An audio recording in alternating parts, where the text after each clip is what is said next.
Now, Donald Trump does not usually have doubts about the things he does, but his escalating trade war with China may be giving him some pause. At the G7 summit, he was asked about that, and take a listen to what he had to say. Mr. President, any second thoughts on escalating the trade war with China? Yeah, sure. Why not? Second thoughts? Might as well. Do you have second thoughts about escalating the war with I China? have second thoughts about everything. Are you going to declare a national emergency on China? Well, I have the right to, if I want. I could declare a national emergency. I think when they steal and take out and intellectual property theft, anywhere from $300 billion to $500 billion a year, and when we have a total loss of almost $1 trillion a year, for many years this has been going on. In many ways, it's an emergency. I have no plan right now. Actually, we're getting along very well with China right now. We're talking. Again, that is Donald Trump expressing some doubt at the G7 summit in France. Now, that said, the White House was quick correcting that statement. They say Trump's talk about second thoughts had been misinterpreted. Well, for more on all of this, let's bring in Robert Fay right now. He is the Director of Global Economy at the Center for International Governance Innovation. Bob, thank you for joining us today. Thank you. Now, as we cover this last day in the G7 summit in Biarritz, there have been many moments where the U.S. president has been offside with America's traditional allies, Russia, North Korea, China among them. I want to break that up, though, and I want to begin with China and just what we heard from Donald Trump. How concerning is the trade war which the U.S. and China are now involved in? Well, it's very concerning. I mean, if we just take a step back and look at the backdrop as we go into the G7 meeting, we have uncertainties, pervasive around the global economy. We have the U.S. Trump China trade war. We have Brexit. We have what's going on in Hong Kong right now. We have this against the background of what can ministers do about this? What can governments do about this in the face of high indebtedness?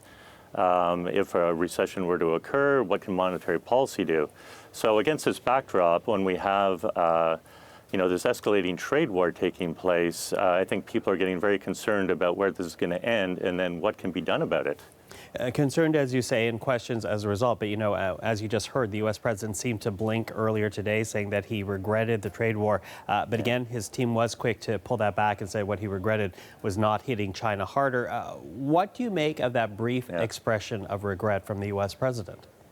Well, I mean, I think we'd already seen a little bit of that when he delayed the tariff increases that were to take effect later in the year because clearly they will have a negative impact on the U.S. economy as they go into, the prime shopping season. So I think we'd already gotten a sense from the president that maybe he's aware to some extent of just the harmful impact of these policies. But of course, with the president, you never quite know where things are going to go. Yeah, and never, in fact, one of the things that have people scratching their heads has been Trump's stand on Russia. He's been very vocal about inviting Russia back to the Group of 7 meetings. Other leaders, they want more contrition from Russia on the issue of Crimea before that happens. Is there any reason to let Russia back into the group, given how it has acted in other spheres? Ukraine among them, interfering in democratic elections another. What's your take on that? Well, I think it's hard to make the case right now. A lot can happen in a year, but I think at this point it's very hard to make that case. I mean, Russia has not shown itself to be a global player and a global citizen in many respects, and we'll have to see just what happens over the course of the year. I would think, though, that if the president were to extend an invitation, it would make it very difficult for other G7 countries, as most of them have clearly stated, to whether they would attend or not, and whether the G7 would be a strange G2 meeting. Mm-hmm. Trump has also criticized the summit in Biarritz, saying the French hosts have put too much of a focus on the environment and issues like gender equality. He makes the argument that the focus should be much more on the global economy. What do you make of that criticism from the U.S. president? Well, I think two remarks. First, the G7 had ceded global economy discussions to the G20 some time ago. And in fact, that's one reason why the G7 had stopped issuing communiques and had started issuing declarations following their meetings.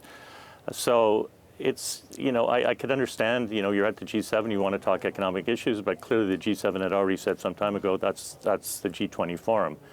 But I also think that perhaps what the president considers niche issues are actually much more fundamental to a lot of people around the globe. Inequality is a fundamental issue that needs to be addressed. And in fact, the rise of inequality has, in some senses, led us to where we are today. And the rise of populism and some of the things we're seeing around the global economy. So it clearly needs to be addressed.